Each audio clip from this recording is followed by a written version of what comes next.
Hello y'all on YouTube, this is Rob with Rob's Nerdy Knives. Today I have a very cool review impressions of a really neat knife that I had a chance to check out. This is the Civivi Vision FG. Alright, this is a Snecx design and this is called the Superlock. And this is a really cool little knife. Civivi came out with, We Knives actually came out with the Vision R, which was a higher end knife, and it had a different type of pin. It was the clip actually went around the back and it helped push down this Superlock. This is a little different. It actually has a pin in here that holds it down, and now this is reversible, so it's left and right hand carry. I think this is much more favored by a lot of people. So that is the designer Snecx, and then the Civivi is the manufacturer. And let's talk a little bit about the knife. This is Jade G10. I picked this out because this is going to be a giveaway. So in case you didn't know, Jade G10, which means it's blank G10. So if you want to dye it, you could dye it any color you want. Or if you like this design, I think it looked really cool. I like this. So I picked this out, and but what it does do, it allows you to have a blank canvas for those of you who don't like the color. You can change it. This is a cool little steel. It is a steel clip, so let's go ahead and do the magnet. So it's steel there, steel lock back there. We have a steel frame liner lock, right? The G10 scales go on top of that. The blade steel on this is Nitro-V. And yep, you can see that right there, Nitro-V. And then you can see designed by Snecx. That's the designer right there. This is a flat grind. We want to call this a reverse Tonto, modified reverse Tonto, Wharncliffe, sheep's foot, whatever, knife. You can call it whatever you want. So that is the material. Steel liners, Nitro-V, thumb studs. You've got the Snecx lock. You got steel deep pocket carry clip. It is pretty deep, so it's almost completely hidden, which is nice. I like the G10. It is textured, so you do have some grip on there. It's got what they call speed holes, but they are speed holes where you're not going to get your fingers or anything stuck in there. I do like that part. Sometimes speed holes can be really big, and if you got little fingers, it can be dangerous, right? So that works really nicely. It is cage ceramic ball bearings in there, so that's really nice, and those are replaceable if you were to get like skiffs, and you could put them in there for sure. This is a I want to say cage pivot, but it is a captive pivot, captive pivot, which means that you only need one screw on one side. I did notice, I think is really cool, these are T8s. So if you didn't know, which I really like that the Civivi did this, you got T8s here. Yeah, those are T6s, but this is T8 here, right? So T8 there. The clip is a T6, so that's about the only thing, but the rest of the screws are T8s, which I think is really cool. So that's nice.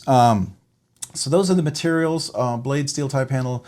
All right, so it opens by thumb studs, which works really nicely. It's got nice detent, if you will. It's not really detent, it's Superlock resistance. I don't know, Superlock pressure, whatever, resistance, so you can get a nice flip, and it works really nice. But like with the Superlock, which is like, not like a shark lock, they're very different, but similar, where you can open it like that, just like you can with an axis lock, right? You can do that, right? Compression lock, you can do that kind of, so it's a different way. Now this Superlock, also what it has on this one that the Vision R on the Wii version didn't have, it has some jimping up here. And I think this is a little easier to get to. It is still a little bit rounded, you can see that. I think the Vision R was a little stubbier, a little harder to, it was very uncomfortable for me. This is a lot more comfortable, and I think you can get used to it after a while, but it's not the most comfortable. If you've got big meaty fingers like me and you don't have like super calluses on your finger, after a while this might be a little uncomfortable unless you can get your fingers in there and just kind of leverage in there. I know on a Herman Sting, they have that little pokey part and that gets uncomfortable unless you want to change that. You could maybe sand that down or polish that down, but that's up to you. It would be your knife if you did that. I do like the satin finish, really nicely done. Full flat grind, gives you a nice thin sharp edge. It comes down to a really sharp edge and gets pretty thin down there at the nice. So really cool. You got a couple of ways to open this. I mean, primarily the Superlock and then the thumb studs, right? And then to disengage it is obviously the Superlock, and it works really nice. It has a nice clicky kind of a fidgety factor to that. That's very cool. I do like that a lot. The knife closes really nicely when you drop this.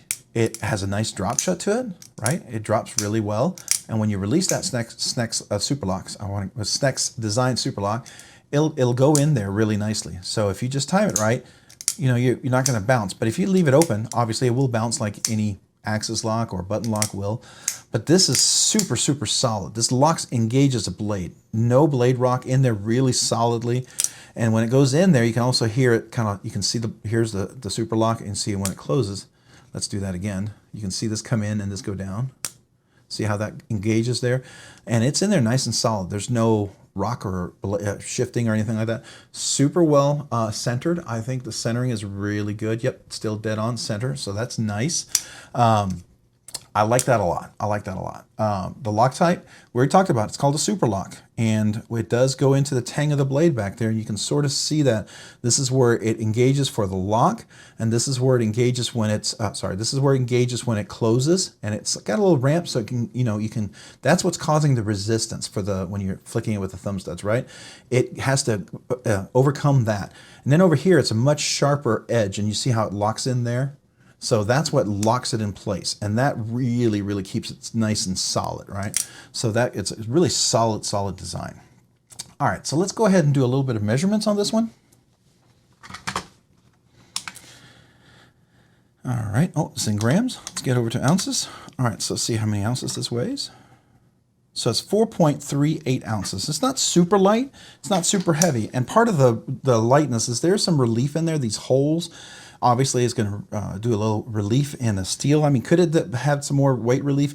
Yeah, it could have, because sometimes people make bigger holes, maybe you close off the G10 and you can't see through that, but I get it. It's a nice aesthetic. It's kind of cool, right? But that, it's going to have a little weight because of that. So let's go ahead and measure the overall length of the knife. All right, so we're looking at a knife that's overall just shy.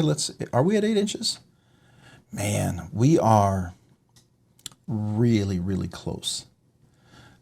I want to see. Are we at? No, we just shy. We're like 1/16 of an inch shy of 8 inches. It's almost right at 8 inches. So there you go. Your handle length, where your fingers would go in, you got about almost full 4 inches. If you choke up, which you can do a little bit, you got about 4.5 inches. So we can choke up a little bit here, and it works well. You're not going to get super close to that edge because you can hold in there nice and tight. So you definitely have some choke up position, which I like. I like that. So that does give you probably 4 3/5 of an inch. So I mean 3/4 of an inch, 4 3/4 of an inch. So it's definitely going to allow for larger. I have medium to medium large hands. Mine are large widthwise, medium lengthwise. So large hands here, extra large, double extra large, and then if you choke up, absolutely double, triple extra large hands easily can hold this knife in place. There's no jimping up here, but it's pretty flat. You're going to hold that in nice control place. There's some jimping here if you wanted to hold it back here like that. Up here, when you close it, you're going to keep this lock engaged, because the lock disengages when you pull back and open that lock. So you have to pull back to disengage the lock.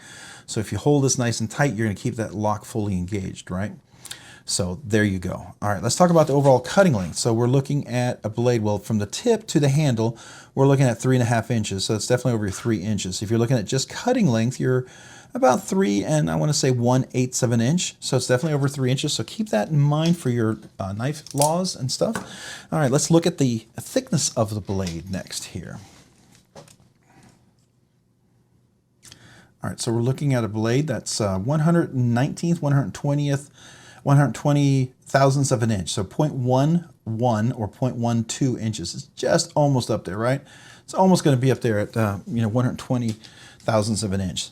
Pretty thin. That's what allows it, I think, still to be nice and slicey for a flat grind. It's almost flat grind all the way across. It's flat grind up to about right here, and then it flattens up here. So that's a nice flat grind. It'll be a nice slicer, I think. All right, so what's the category? This knife is absolutely going to be a budget, as far as I'm concerned. For me, a budget's anything under $100. And if you were to get this at White Mountain Knives and you use my code RNK10, you get 10% off. It's definitely going to be under $100. So this is a great deal. Even if you got one of the other ones, I think this is going to be a really, really nice design. I think it's a great value for what you're getting. Really pretty robust, solid knife. This is definitely going to be something you can use really well. I love the fact it's left and right hand carry. Beautifully chamfered all the way around. We'll talk about the ergos in a little bit, but the value here for a budget knife is ridiculous. So EDC, absolutely everyday EDC. I think this is going to be a great hard use, beat 'em up, beat the heck out of kind of knife. I mean, this is really going to be cool for that. I like this right here, and I think if you have gloves with a little texturing, I think you should probably help you insist you getting that lock disengaged. I think that's really nice. Is it a collection piece? It's a budget knife. I don't consider any budget knife a collection piece, but I mean, if you collect, you can collect whatever you want, right? Collect it. If you collect to collect, then collect, right? But to me, this is going to be a EDC and definitely a hard use. The Snecx lock, I mean the Superlock designed by Snecx, is actually going to be, I think, it's going to be up there with Shark Lock and the Scorpion Lock, and the back lock. It's definitely going to be really well.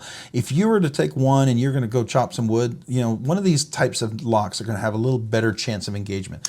Now, vibration could still disengage that, just like any other Shark Lock or anything else. So, if you're going to be doing hard, crazy use, get a fixed blade or get an axe, right? But if you're in a situation where you have to be really hard use, I think it's going to be really great. Pocket knife, folding pocket knife, hard use, yes, absolutely. So that's my thoughts on that. Let's talk about the ergonomics, the design. The design is great. I mean, I like this way better than the Vision R. And don't get me wrong, the Vision R is cool. I appreciate it for its design, its uniqueness. I think it's really amazing in a way that it's just so different, right? I like that. I like that a lot. But this is just functional. It's just cost effective. I think it's just really, really good for what it does. And I'm very happy with what they did. The materials, everything on here is just outstanding. So I think the design is great. I like the Superlock. It works really well. This is a much better version for me to use. It's more comfortable than the one I had before. Thumb studs are great. They're placed well and they work really well. If you just follow along the chamfering right here of the scale, it opens really nicely, both front and reverse. So even left-handed. So this is truly a true ambidextrous knife, right? So left-handed, right-handed, and you can move that clip over there, and this clip works really well. Now, when you grip it, ironically enough, this goes really nice into the middle of my hand, and it doesn't dig in. It's got that weird, goofy kind of clip thing. I wish this is a little tight. So, if you got really thick pants, thick jeans, it's going to be a little tight fitting in there. This will definitely get you over that. I mean, there's more room here than there is there, which is kind of weird. I mean, if you're going to have this much room here, you should have maybe that much room there. This almost feels like you're like a stork, right? It's sticking its head up, a prairie dog kind of looking thing. Anyways, so I guess this is a prairie dog clip, or I don't know what you want to call it, a stork, or I don't know. I got some idea. This kind of looks like Nessie, maybe the Loch Ness Monster. This is like a Nessie kind of clip. We call it a Nessie, the Loch Ness Monster clip. Sticks its head up, right? So it's a little high. I wish it was a little lower. I think Civivi sometimes has different clips that you could change them out. This would be a cool candidate for one of their titanium mill clips, I think, that they sell. I think they're like 20 bucks or something. At least they were when I last checked. You can check those out. That might fit because it looks like it's got the typical design there. So it might be worth checking out if you don't like the clip a whole lot, but it's in a really comfortable spot. So the design is great. It's very comfortable. Everything's chamfered. Everything fits really good in the hand. There's no hot spots. It works. Even the choke up works really well, even without the jimping up here, which, yeah, it'd be nice to have some jimping, but I don't feel like it absolutely needs it. I mean, it's still nice and flat. You get good presentation. Everything fits in really well in the hand. So I think that's really cool. This opens well, the thumb studs open well, all that stuff works really, really nicely. Opening and closing, like I said, it's really solid. It's got a nice actuation, right? People call it detent, which is basically the resistance in the lock that keeps it closed, is the resistance to overcome that lock that keeps it closed. That's what they refer to as detent, but it's not really. It's detent is very specific on frame locks, liner locks, compression locks. On this, it wouldn't be detent, it would be the Superlock resistance, right? And that's what causes that nice actuation, that nice opening and thumb stud opening. So that's really nice. But I like the Superlock. It works really cool. So that's nice. So opening, closing is great. Fidgety factor, goodness. All right, so it's got thumb studs.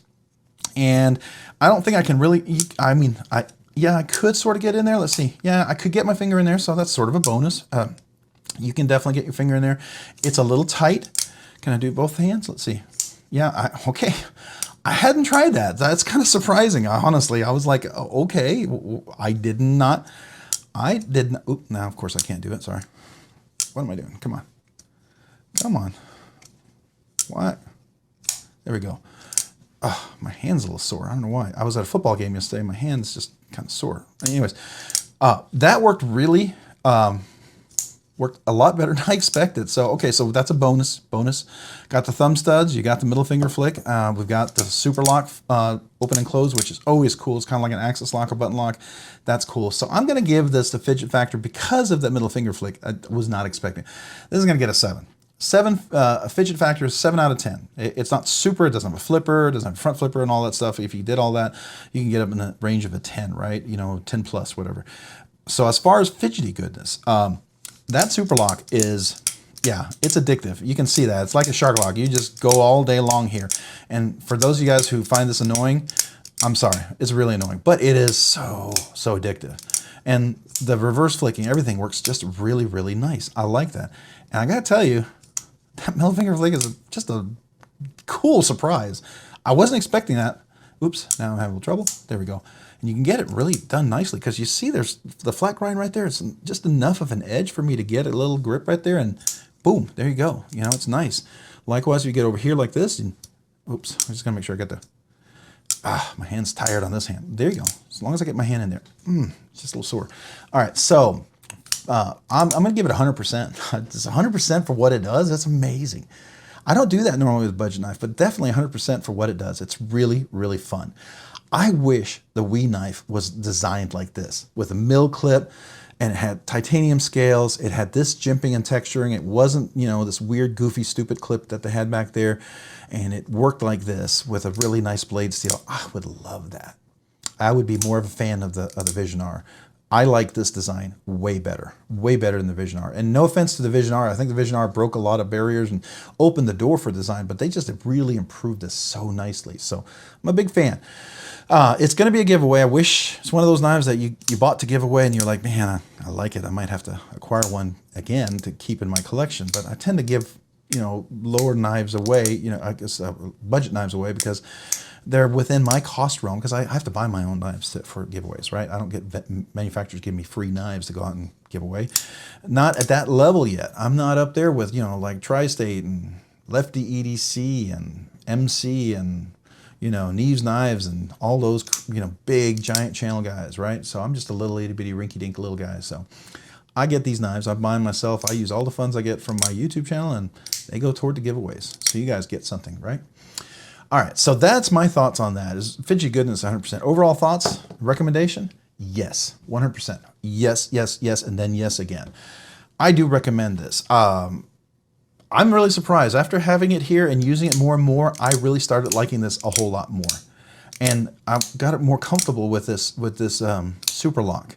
So it is very cool, and it does work as long as you know how to engage the lock. It's more comfortable if you learn where to engage it. If you try to just, you know, barrel your, you know, China, bull in a China shop, push your way down like this, that becomes more uncomfortable because you're putting a lot of pressure, and that, if you know the physics, that pressure is a lot harder than that pressure. So this is a lot easier to disengage than trying to disengage it this way. So once I figured that out, it's just much more comfortable. This really is, works really nice. So yeah, I'm absolutely gonna recommend this knife. It's definitely gonna be on my recommended budget knives and recommended knives. I'm actually gonna put it on recommended knives too, because I think my recommended knives is gonna be knives that I really like and I recommend. And now budget knives, you know, that could be a great budget knife. It may not be like a really good recommended knives, because recommended knives means you have a lot of features above, beyond the cost, right? So for what you get for this, in the budget realm, absolutely recommend it. But for a regular knife, how well all this works, it's a recommended knife. That's how good it is, right?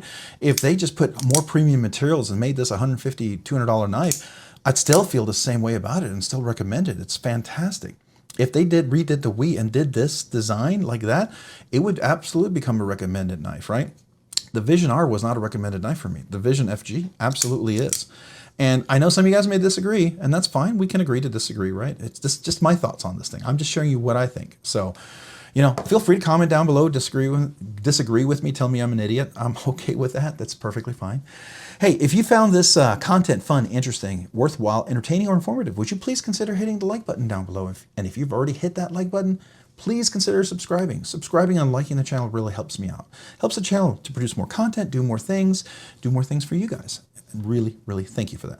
And if you've done all that, maybe hit the notification button down there below as well, so you can be notified of future content. And maybe consider becoming a channel member.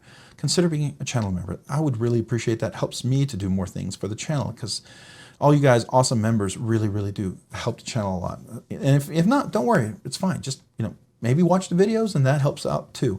But memberships are always appreciated, just so you know. Hey, if you haven't already done so, also maybe check me out over on Instagram at robs_nerdy_knives. Again, that's on Instagram at robs_nerdy_knives. Thanks so much for watching today. Have a great day and a great week. Bye.